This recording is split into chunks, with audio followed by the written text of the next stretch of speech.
Oh, this is the. Hang on. on. So the next one is for vaccine. Should vaccine manufacturers be held to account when their vaccines fail, like thalidomide children and stuff like that? I think they should. I don't think any business or anything like that should be able to get away with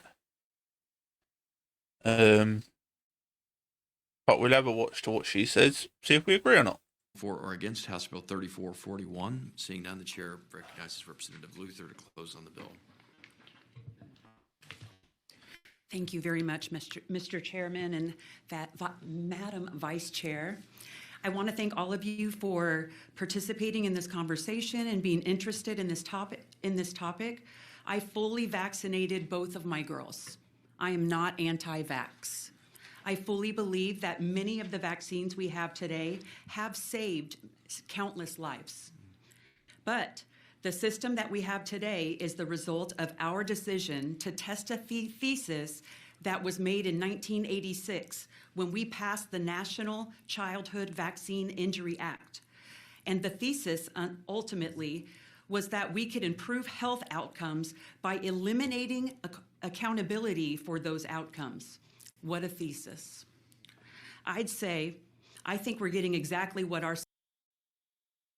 So they thought they'd get a better outcome by allowing any vaccine that was made to be tested on your kids without any reprisals to the vaccine company. How is that a good thing? Without accountability, kids die, like thalidomide and other things. People seem to not understand that without accountability, people do not care. If you've got somewhere, like I've worked on sites where there is no accountability and people got hurt all the time. Then I've worked on sites where there's a lot of accountability and there will be injuries every now and then, but they will be rare as rocking horse.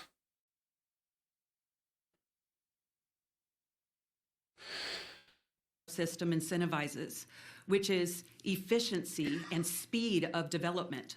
In the case of COVID-19, we rushed a vaccine to market with so little testing that we didn't have a set list of defined injuries for which our injury compensation fund could compensate individuals. Bureaucrats working in the CICP were left to make judgment calls on a case-by-case basis according to a report by the U.S. Government Accountability Office. Those weren't adopted until April of last year. The result of our choice to incentivize speed of development over safety and reliability has been devastating by any metric. Public trust in our medical institutions and medical community is at an all-time low. God forbid we actually experience a similar emergency situation, and maybe we develop a vaccine that works well and is truly safe, but the public won't go for it. And under the current situation we have right now, and public trust aside, real people are getting hurt, and there's no incentive for these manufacturers. There is no public trust anymore in vaccines or that. Doctors, to be honest. My one mixed up 2 medications that gave me a heart attack. And their answer was, ooh, this happens. And then I looked up how many people die each year. And I know in the UK it's about 10,000 people die because of medical malpractice or misconduct, I think they class it as. Where they can link it back to a doctor's fault. That will be overdose on medication, wrong medication, mixed medication, and stuff like that. To insist on their product being safe before taking it to the market.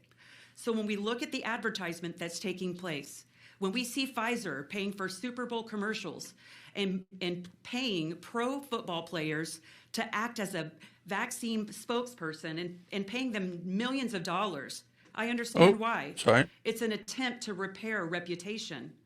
but there's no way to circumvent the public's understanding. She was saying that it is something their else there, loved one lads. that is injured, and there's no recourse, and the company responsible will feel no agony over it. In some ways, that vaccines are advertised, especially during COVID, were based on social and emotional pressure rather than providing accurate information to patients. We are begging for truth and transparency from our government for all Texans.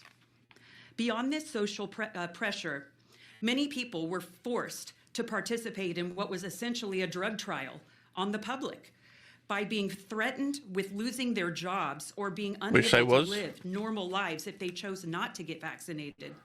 And for those who suffered adverse outcomes, there is generally no recourse. We recognize that the federal government has adopted a stance on manufacturers being held liable for vaccine injury. With this bill, I'm encouraging Texas to lead. And the company should be. I'm sorry, I know people that have got illnesses since taking the vaccines that they never had before, and it happened literally within weeks of taking their second or third vaccine. Some even their first one. I wouldn't know. 100% didn't take the vaccine because I had COVID before we had a vaccine, and it didn't affect me at all. I've had the flu worse, but that's my own situation.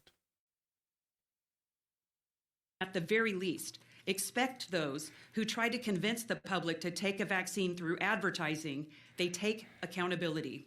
Right now, this bill has 60 co-authors and 3 joint authors, including both Democrats and Republicans. This is a bipartisan issue. Let's take the first step in challenging the existing system we have that is harming public health and confidence of our public health system in so many ways. And to the vaccine manufacturers, if you believe that your vaccine is safe as advertised, I challenge you to put your money where your mouth is. Thank you, members and Mr. Chair. I appreciate your time. I respectfully ask for your favorable report, and I close on the bill. Well, she's not wrong. If you say that your drugs are safe to take, you should be willing to take the consequences.